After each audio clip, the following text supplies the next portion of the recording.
Hello friends, study with Krishna channel में एक बार आपका फिर स्वागत है। जलवायु विज्ञान को कंटिन्यू करते हुए आज हम जो टॉपिक डिस्कस करेंगे वो एयर मास। एयर मास का मतलब है वायु राशि और उसका क्लासिफिकेशन भी साथ में पढ़ेंगे। एयर मास क्या है? आप एयर जानते हैं यानी वायु। वायु किसको कहते हैं? सबसे पहले हम ये समझें कि आखिर वायु क्या है। पहले भी इस चीज़ को डिस्कस किया है। वायु किसको कहते हैं? वायु में क्या चीज़ें होती हैं? वायु में होती हैं गैसेस। आप कमेंट करके हमें बताएं, पीछे भी आपने पढ़ा होगा कि ये जो हवा है, हवा में टॉप ऊपर की 5 गैसेस हैं, उनका परसेंटेज क्या है वायु में? जैसे नाइट्रोजन, ऑक्सीजन, कार्बन डाइऑक्साइड जो भी है, तो टॉप ऊपर की जो 5 गैसेस हैं जिनकी सर्वाधिक मात्रा वायु में होती है, उनका परसेंटेज क्या होता है? तो हवा क्या है? हवा गैसेस का मिश्रण है जिसमें गैसेस हैं और वाटर वेपर है, यानी जल वाष्प भी है उसमें। जल वाष्प बार बार आपने पढ़ा है कि जो गर्म हवा होती है वो धरातल पर जो जल है, जो सतह पे है या समुद्र में है, किसी भी जल स्रोत में है, वहाँ से इवोपरेशन के माध्यम से यानी वाष्पीकरण के माध्यम से जो है जल को ग्रहण करती है। हवा में ह्यूमिडिटी के रूप में जो है नमी तैरती रहती है।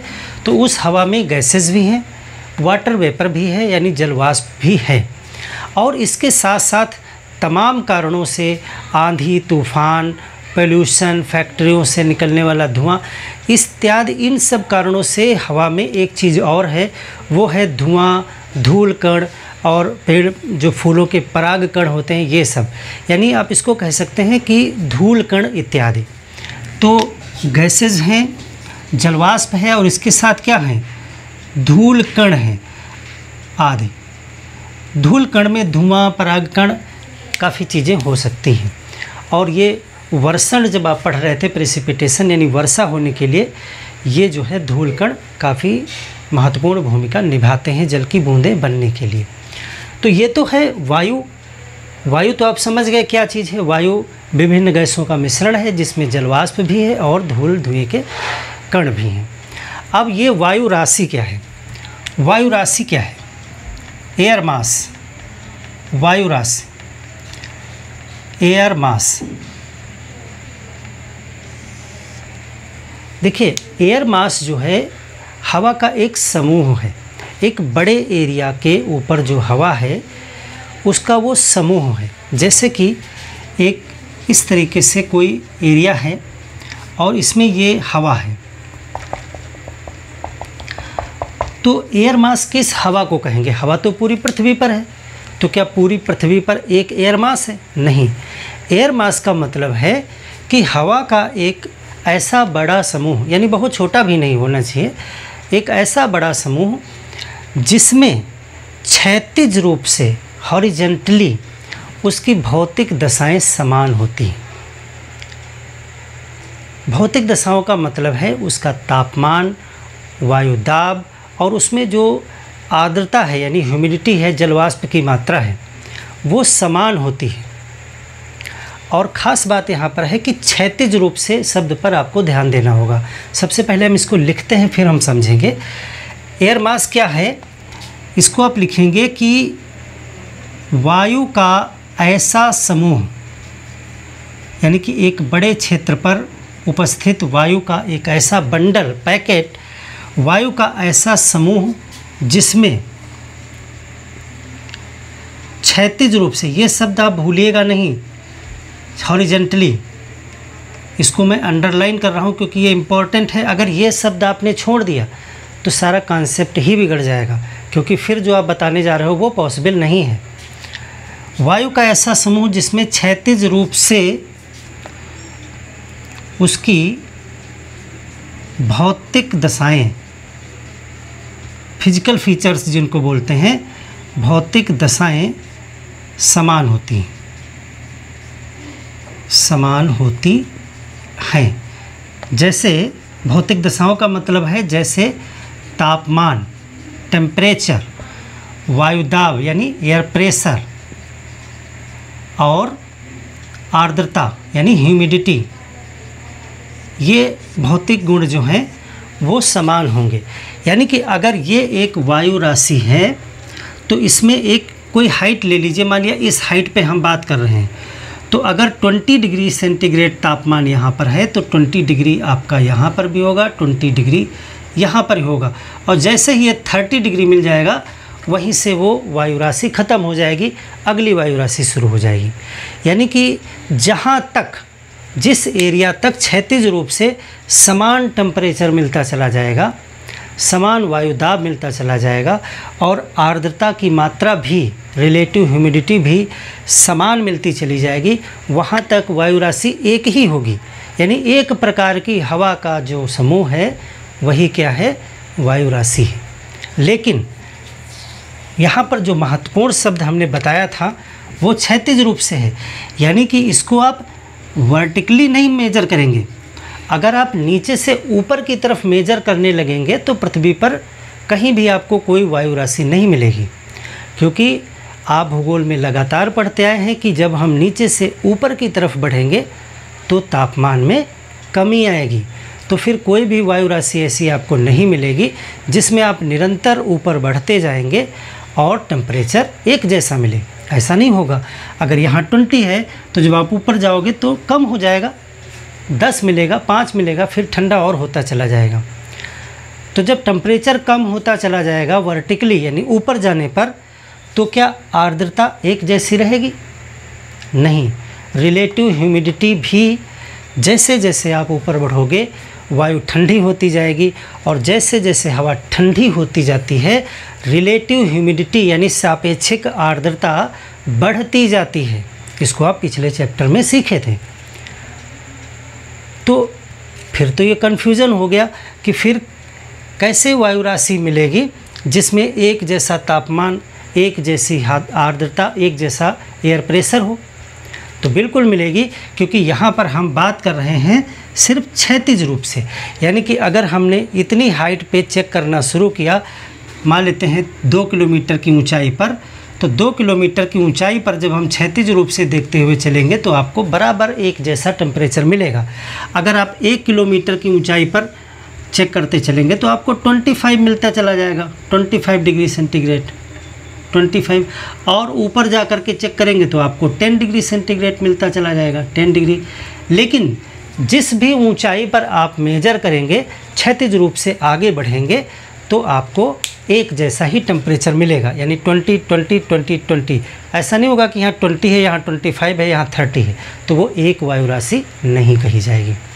आशा ही बात आपको समझ में आ गई होगी कि वायु राशि हवा का एक ऐसा बड़ा समूह है जिसमें किसी निश्चित ऊंचाई पर क्षैतिज रूप से हम एक समान भौतिक दशाएं देखते हैं। भौतिक दशाएं का मतलब एक जैसा तापमान, एक जैसी आर्द्रता, एक जैसा वायुदाब देखते हैं। हालांकि वायु राशि में भी ऊपर जाने पर भौतिक दशाएं बदलती हैं। तो ये हो गया एयर मासेस, एयर मास की परिभाषा हो गई। अब मुख्य रूप से यहाँ पर जो आपको पढ़ना है वो है क्लासिफिकेशन ऑफ एयर मासेस, यानी वायु राशियों का वर्गीकरण कैसे किया गया। क्या आपको लगता है कि पूरी पृथ्वी पर एक ही जैसी वायु राशि आपको मिलेगी? इस बात पे विचार करें। चलिए एक छोटे से उदाहरण से समझते हैं। अगर आप मोटरसाइकिल से चल रहे हैं, ठंडा ठंडा आपको लग रहा है, हवा बढ़िया कूल कूल लग रही है, और अचानक किसी शहर में आप प्रवेश करते हैं तो क्या परिवर्तन दिखाई पड़ता है? एक छोटी सी बात आप सोचें, ये एक शहर है और ये हाईवे है। आप कभी इस चीज़ को फील भी किए होंगे, ये एक हाईवे है और ये प्राकृतिक एरिया है। आप यहाँ से एक व्हीकल पे सवार होकर आ रहे हैं इधर की तरफ। जब आप यहाँ पे चल रहे होते हैं तो आपको ठंडा ठंडा फील होता है। यानी आप मान लीजिए कि यहाँ पर 20 डिग्री 25 डिग्री या जो भी है, चलिए ज़्यादा ले लेते हैं, 30 डिग्री सेंटीग्रेड तापमान आपको फील हो रहा है। तो यहाँ पर गर्म हवा है, आप 30 डिग्री सेंटीग्रेड में चलते हुए आ रहे थे, तो आप मान सकते हैं कि एक जैसी हवा आपको मिलती जा रही थी। अचानक से जैसे ही आप चौराहे से शहर के अंदर प्रवेश होते हैं, आपकी बाइक यहाँ पर आ जाती है और आपको फील होता है कि हवा गर्म है। गर्म गर्म आपको फील होने लगता है, यानी कि आप मान सकते हो कि 33 डिग्री या 34 या जैसा शहर है आपको गर्माहट फील होने लगती है। और जब तक आप शहर में रहते हैं और शहर के बाहर जैसे ही आप फिर क्रॉस करते हैं आपको फिर ठंडा लगने लगता है। इससे ये पता चला कि जब हम यहाँ पर थे तो एयर जो थी, हम तो एक निश्चित ऊंचाई पर ही चल रहे हैं, सड़क का लेवल लगभग बराबर है, तो यहाँ पर जो एयर है, एयर मास, यानी ये जो एयर मास है इसकी भौतिक लक्षण दूसरे हैं, और जो इस शहर के ऊपर एयर मास है इसके भौतिक लक्षण दूसरे हैं, यानी कि तापमान में अंतर है। तो यहाँ पर आप कह सकते हो कि ये एक दूसरा एयर मास है और ये एक दूसरा एयर मास है। तो एयर मास को ऐसे ही आप समझ सकते हैं। अब पृथ्वी पर एक जैसा एयर मास कहीं भी आपको नहीं मिलेगा। आप अगर ध्रुवीय क्षेत्र में जाओगे तो दूसरे प्रकार की भौतिक दशाएं मिलेंगी। आप अगर विषुवत रेखा के आसपास आ जाओगे तो दूसरे प्रकार की भौतिक दशाएं मिलेंगी। इसको एक डायग्राम के माध्यम से भूगोल पे समझें। अभी आप क्लासिफिकेशन इतना इजी है, बहुत आसानी से आप कर लेंगे। जब हम अर्थ को इस तरीके से समझते हैं, ये हमारा 0 डिग्री विषुवत रेखा है, ये पोल हैं, ये पोल है नॉर्थ और ये साउथ पोल है। जब हम पोल के आसपास जाएंगे तो हमको हवा का टेम्परेचर कैसा मिलेगा। अगर हम पोलर रीजन में जाएं, ये एरिया ले लें, तो इस एरिया में या फिर यहाँ पर इस एरिया में हमको टेम्परेचर हवा का कम मिलेगा, यानी ठंडी हवा मिलेगी। जब हम विषुवत रेखा के आसपास आ जाते हैं, यहाँ पर मध्य क्षेत्र में विषुवत रेखा के आसपास, तो आपको एक अलग प्रकार का टेम्परेचर मिलेगा, यानी जो ज़्यादा होगा। तो वैज्ञानिकों ने सबसे पहले मोटे तौर से 2 प्रकार के एयर मास की कल्पना की, यानी 2 प्रकार में बांटा गया सबसे पहले मोटे तौर से। इसी को समझते चलेंगे और पूरा क्लासिफिकेशन आपको बहुत ही सरल तरीके से आ जाएगा। तो सबसे पहले देखिए, हेडिंग डाल देते हैं, वायु राशि का वर्गीकरण। ऐसे ही आप ड्रा कर लेंगे और बहुत ही सरल तरीके से इसको हम बांट देंगे। देखिए यहाँ पे समझ लें, उन्होंने यहाँ पे 45 डिग्री माना, जो 45 डिग्री वाला अक्षांश है नॉर्थ का, और इधर जो है 45 डिग्री साउथ का, यानी बीच से यहाँ 0 से लेकर 90 होता है, बीच में जो अक्षांश है उसको मान लिया। तो ये जो बीच का एरिया निकला इसको ट्रॉपिकल माना। ये क्या है? ट्रॉपिकल है। और ये जो एरिया ऊपर का माना इसको पोलर माना, यानी ध्रुवीय। हिंदी में इसे ध्रुवीय कहते हैं। और यहाँ भी ये ध्रुवीय हो गया, इधर का भी ध्रुवीय। और बीच का जो 45 डिग्री उत्तरी अक्षांश से लेके 45 डिग्री दक्षिणी अक्षांश का बीच का जो एरिया है जो गर्म है, उसे कहा गया ट्रॉपिकल। ट्रॉपिकल को हिंदी में कहते हैं उष्ण कटिबंधीय। उष्ण कटिबंधीय। तो 2, सबसे पहले पृथ्वी पर उपस्थित हवा को 2 भागों में बांट दिया गया, एक ट्रॉपिकल और एक पोलर। तो चलिए इसी तरीके से इसका क्लासिफिकेशन शुरू करते हैं और बहुत इजी तरीके से इसे आप कर लेंगे, कुछ भी कठिन नहीं है। आप बुक्स में पढ़ेंगे, हो सकता है बहुत भ्रम आपको हो, लेकिन आप बहुत सरल तरीके से इसे कर ले जाएंगे। यहाँ पे कुछ हम शब्दावली डिसाइड करेंगे, उसको भी लिखते चलेंगे। देखिए, वायु राशि का वर्गीकरण सबसे पहले ऊपर लिखें आप। वायु राशियों का वर्गीकरण, classification of the air masses. सबसे पहले हवा को 2 भागों में बांट दिया गया। हवा को 2 भागों में हमने बांटा। एक हमने कौन सा बांटा? ध्रुवीय, यानी पोलर। पोलर को पी कहेंगे हम, पी। यहाँ पर हम कहीं पर एक चार्ट बनाएंगे जिसमें हम शब्दों को थोड़ा सा लिखेंगे। पी का मतलब है पोलर, यानी हिंदी में इसे कहेंगे ध्रुवीय। तो एक तो हो गया पी, पोलर। और दूसरा जो है ट्रॉपिकल। ट्रॉपिकल को कैपिटल टी में कहा गया। तो टी का मतलब है ट्रॉपिकल, यानी कि उष्ण कटिबंधीय, 2 अक्षर आए। अब आप हमें बताएं कि जो ध्रुवीय क्षेत्र था, यानी पृथ्वी में जो ध्रुवीय क्षेत्र है, क्या पूरे ध्रुवीय क्षेत्र में महाद्वीप है या उसमें समुद्र भी है। इसी तरीके से जो ट्रॉपिकल एरिया है, जो 45 से 45 का बीच का है, क्या उसमें भी टोटल के टोटल में महाद्वीप है या समुद्र भी है। तो निश्चित आपको पता है कि दोनों ही जगहों पर दोनों चीज़ें हैं, समुद्र भी है यानी महासागर भी हैं और कॉन्टिनेंट भी है। तो बिल्कुल इजी हो गया। आप बताएं कि क्या जो हवा है, जो पोलर ले लीजिए, जो पोलर रीजन की हवा है पृथ्वी पर, ध्रुवीय क्षेत्र में जो हवा है, क्या उस हवा के भौतिक लक्षण ज़मीन पर और समुद्र में एक जैसे होंगे? नहीं होंगे। हमेशा याद रखिए, जो पृथ्वी पर धरातल है, धरातल सूर्य की किरणों से बहुत जल्दी गर्म हो जाता है और रात में बहुत जल्दी ठंडा भी हो जाता है, क्योंकि विकिरण से बहुत जल्दी ठंडा हो जाता है। लेकिन जो पानी होता है वो धीरे धीरे गर्म होता है और धीरे धीरे ठंडा होता है। इसीलिए जो महासागर हैं और जो धरातल है उनके टेम्परेचर में डिफरेंस रहता है। तो जब सागर और धरातल पे डिफरेंस रहेगा तो हवा जो होती है, हवा नीचे से ही विकिरण के माध्यम से गर्म होती है। इसीलिए जो धरातल के ऊपर की हवा होगी उसका तापमान अलग होगा, जो समुद्र के ऊपर की हवा होगी उसका तापमान अलग होगा। इसका मतलब है जो पोलर वाली हवा है वो भी 2 प्रकार की होगी, जो धरातल पे होगी वो अलग होगी और जो महासागर पे होगी वो अलग होगी। तो पोलर वाली वायु को भी 2 भागों में बांट दिया गया और बिल्कुल उसी तरीके से ट्रॉपिकल वाली को भी 2 भागों में बांट दिया गया। तो ये जो पोलर है इसको हमने 2 भागों में बांट दिया। अब पोलर में एक होगा कॉन्टिनेंट, कॉन्टिनेंट को सी से लिखेंगे, स्मॉल सी लिखेंगे, CP यानी कॉन्टिनेंटल पोलर।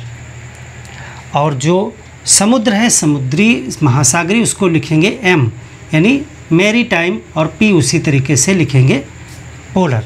तो अब यहाँ पे 2 और अक्षर है, उनका मतलब आप लिख लें। C का मतलब है कॉन्टिनेंटल, कॉन्टिनेंटल यानी कि महाद्वीपीय, महाद्वीप पे पाई जाने वाली। और एक आया यम, यम का मतलब है मैरीटाइम यानी कि महासागरीय, महासागरी। तो आपने क्या समझा कि जो पोलर वाली वायु राशि है वो 2 प्रकार की है, कॉन्टिनेंटल पोलर और मैरीटाइम पोलर, यानी कि महाद्वीप पर जो पोलर है और महासागर पे जो पोलर है। बिल्कुल सेम कंडीशन ट्रॉपिकल में भी होगी, ट्रॉपिकल में भी महाद्वीप पे होगा और महासागर पे भी होगा। तो इसको भी 2 भागों में बांटा गया। एक हो गया आपका CT, सिर्फ T और P जो हैं वो कैपिटल रहेंगे, बाकी जितने भी अक्षर यूज करेंगे वो स्मॉल के यूज करेंगे। कॉन्टिनेंटल ट्रॉपिकल और दूसरा MT यानी कि मैरीटाइम ट्रॉपिकल, यानी वो ट्रॉपिकल है लेकिन मैरीटाइम है यानी महासागरीय है, ट्रॉपिकल है लेकिन कॉन्टिनेंटल है यानी कॉन्टिनेंट पे है। दोनों के ताप, दाब और आर्द्रता में अंतर होगा। जाहिर सी बात है जो मैरीटाइम ट्रॉपिकल होगा उसमें आर्द्रता ज़्यादा होगी, क्योंकि वो समुद्र पर है, समुद्र पर है तो वाष्पीकरण ज़्यादा है, पानी ज़्यादा है, तो वहाँ पर ऑटोमेटिक जो है वो आर्द्रता ज़्यादा होगी। और जो कॉन्टिनेंट पे है वहाँ आर्द्रता कम होगी। तो इसके और इसके लक्षणों में अंतर होगा। तो वर्गीकरण का जो पहला आधार था वो आधार था अक्षांश के आधार पर। ये भी आप लिख लें, आधार क्या है। आधार पहला तो अक्षांश के आधार पे था, ट्रॉपिकल और पोलर। हमने कैसे बांटा था, 45 डिग्री नॉर्थ और 45 डिग्री साउथ, इसके बीच को हमने ट्रॉपिकल कहा है। ये है ट्रॉपिकल और इधर ये पोलर है और ये पोलर है। तो पहला जो वर्गीकरण पोलर और ट्रॉपिकल का निकल के आया वो किस आधार पे है, वो अक्षांश के आधार पे है। 45 के ऊपर के पोलर कहे जाते हैं और 45 से 45 साउथ के बीच का ट्रॉपिकल कहा जाता है एयर मास के संदर्भ में। तो पहला वर्गीकरण जो टी और पी कहा गया, टी वायु राशि और पी वायु राशि, तो उसको अक्षांश के आधार पे बांटा गया। दूसरा जो वर्गीकरण किया गया, यानी एक और इसमें डीप हमने किया, तो पोलर में हमने 2 प्रकार बनाए। तो वो किस आधार पे बनाए हैं? वो हमने जल और स्थल के आधार पे बनाए हैं। जो जल के ऊपर है यानी महासागर के ऊपर है उसको मेरीटाइम ट्रॉपिकल कहा, और जो कॉन्टिनेंट पे है उसको कॉन्टिनेंटल ट्रॉपिकल कहा। तो दूसरा जो आधार है वो आपका जल एवं स्थल, इसके आधार पे किया गया, जल एवं स्थल के आधार पे। अब चलिए इसको थोड़ा सा और डीप लेके चलते हैं और अंदर वर्गीकरण करते हैं। पहला हमने अक्षांश के आधार पे बांटा, फिर हमने महाद्वीप और महासागर के आधार पे बांटा। अब इसको हम बांटेंगे गर्म और ठंडा होने के आधार पे, यानी कि गर्म एवं ठंडा होने का आधार। तो अगला हमारा आधार जो है वो गर्म एवं ठंडा होना, इसके आधार पे। अब इसके आधार पे ये सभी फिर 2-2 प्रकार के हो जाएंगे। कैसे? चलिए एक उदाहरण लेते हैं इसका। पहले ये कॉन्टिनेंटल और ट्रॉपिकल है, यानी कि ये ट्रॉपिकल एरिया में किसी कॉन्टिनेंट पर एयर मास है। तो क्या कॉन्टिनेंट पे हर जगह एक ही जैसी मौसमी दशाएं या एक ही जैसा भौतिक दशाएं होती हैं? नहीं। अगर आप सहारा के मरुस्थल में हैं या थार के मरुस्थल में खड़े हैं तो वो गर्म हो रहा है, तो वहाँ के संपर्क की हवा भी जो है वो गर्म हो रही है। लेकिन अगर आप किसी पर्वतीय क्षेत्र में हैं, जैसे उत्तराखंड में है या किलिमंजारो पर्वत पे हैं या एवरेस्ट पे हैं या हिमालय के किसी पर्वतीय क्षेत्र में हैं, तो वहाँ पर क्या है, वहाँ पे टेम्परेचर कम है, तो वहाँ के ऊपर की हवा का तापमान भी कम होगा। यानी कि कहीं कहीं पर धरातल में हवा जो है वो ठंडी हो रही है नीचे से, हीटेड, कहीं कहीं पे कूल हो रही है नीचे से, और कहीं कहीं पर नीचे धरती के गर्म होने की वजह से वो गर्म हो रही है। तो कॉन्टिनेंट पे भी एक जैसी हवा हर जगह नहीं होगी। कॉन्टिनेंट पे भी, इस कॉन्टिनेंट पे कहीं ठंडी हो रही हवा और कहीं पे गर्म हो रही है। तो अब 2 प्रकार की हवा कॉन्टिनेंट पे भी हो जाएगी ट्रॉपिकल में। तो इसको फिर 2 भागों में बांट दिया गया, इसको फिर से 2 भागों में बांटा गया। वही पहले सी कॉन्टिनेंटल है, ट्रॉपिकल है, लेकिन वो गर्म हो रही है। तो जो गर्म हो रही है उसको W लिखते हैं, यानी वार्म हो रही है। अगर वो कॉन्टिनेंटल है, ट्रॉपिकल है और ठंडी हो रही है तो उसे हम K लिखते हैं, कूल। अब सी नहीं लिख सकते हैं कूल को, क्योंकि सी जो है वो कॉन्टिनेंटल के लिए यूज़ कर लिया। तो यहाँ पे के, क्योंकि एक शब्द काल्ट भी होता है जिसका मतलब ठंडा होना होता है, तो कॉल्ट से के ले लिया हमने। तो 2 और अक्षर आ गए जिनका मतलब आपको जानना है, यानी W का मतलब है heated from below, heated from below, यानी कि नीचे से गर्म होना। आप इसको वार्म भी लिख सकते हैं, वार्म होना।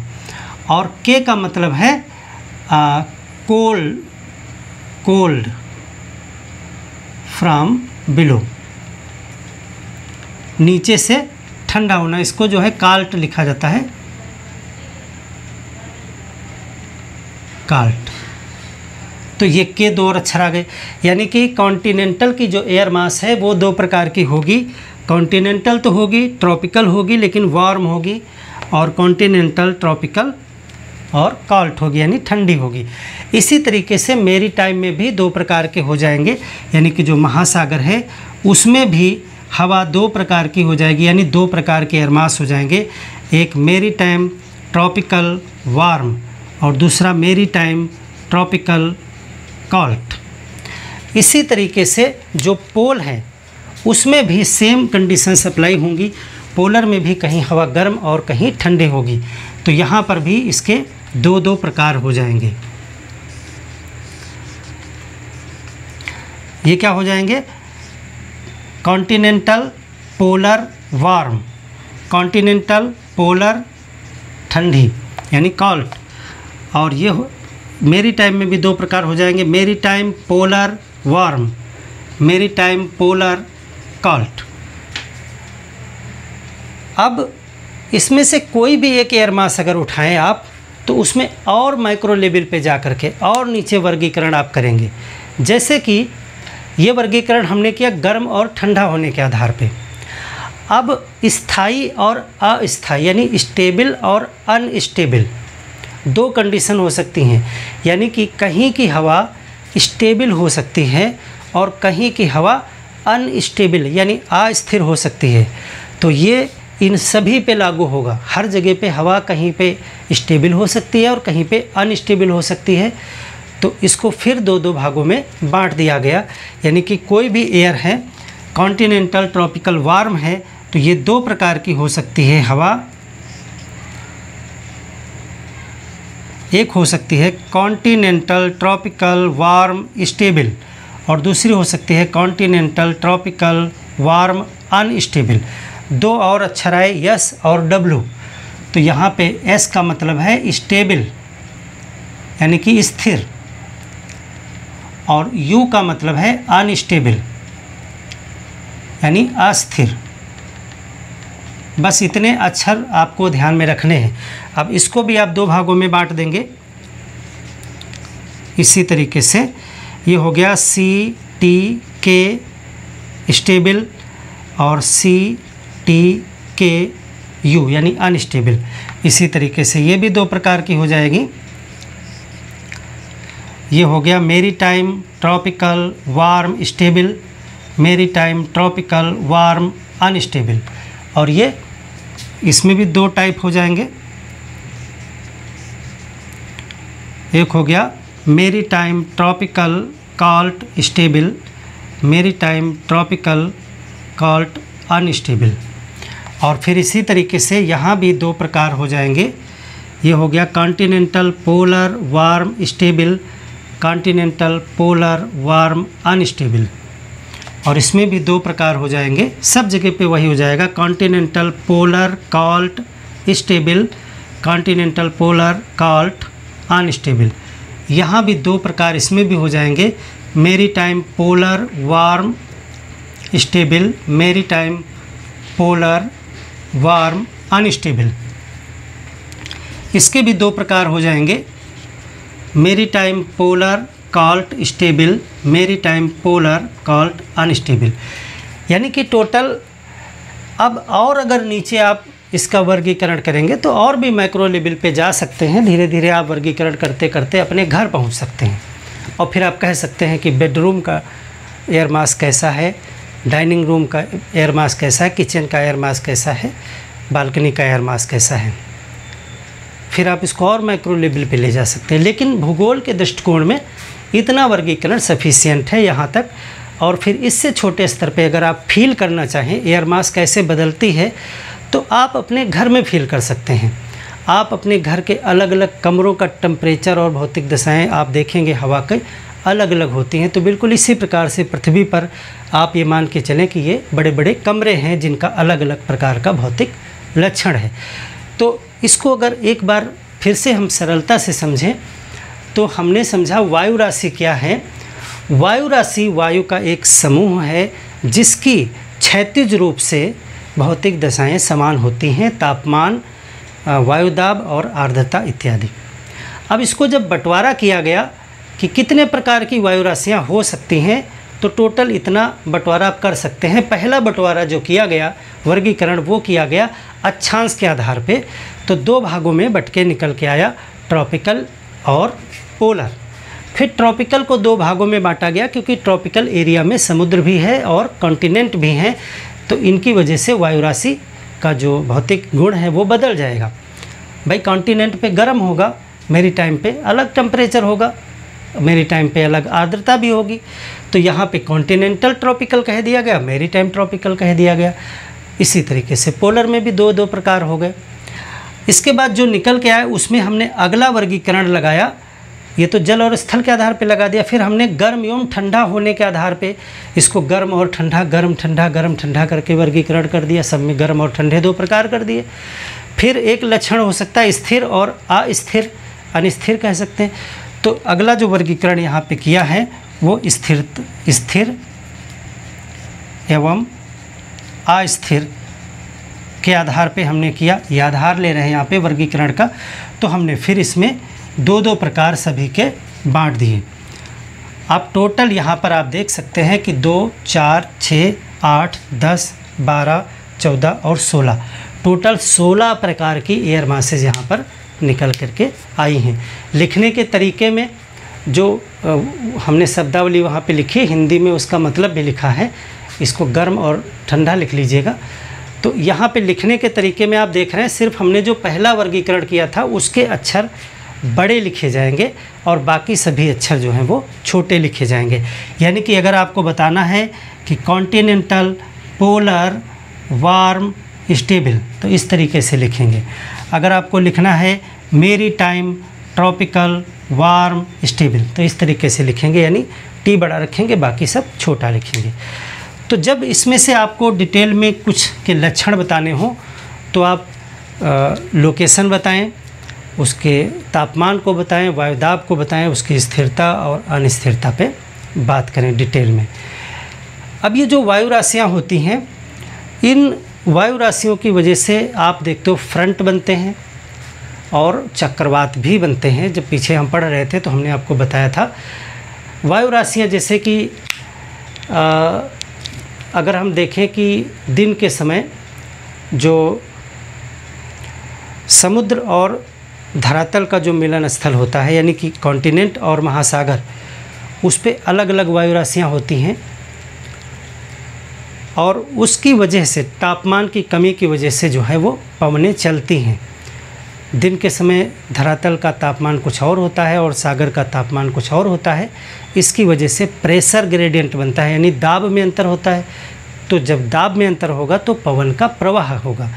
पवन वाले चैप्टर में हमने आपको पढ़ाया था सी ब्रीज और लैंड ब्रीज, उसको आप रिवाइज करिएगा कि विंड्स क्या होती हैं, जो सी ब्रीज विंड्स क्या हैं और लैंड ब्रीज विंड्स क्या हैं। आप कमेंट करके बताएं कि सी ब्रीज कब चलती हैं, रात में या दिन में, लैंड ब्रीज कब चलती हैं, दिन में या रात में। तो इस तरीके से हमने वायु राशियों के वर्गीकरण को समझ लिया है। जो नेक्स्ट चैप्टर हम पढ़ेंगे उसमें हम जेट धाराओं पर डिस्कस करेंगे, जेट स्ट्रीम क्या होती हैं। ये सब पढ़ने के बाद में हम जलवायु का वर्गीकरण पढ़ेंगे और फिर इंडियन जो ज्योग्राफी है उसमें हम मानसून को डिस्कस करना शुरू करेंगे। तो मिलते हैं एक और बेहतर क्लास के साथ में, तब तक के लिए धन्यवाद।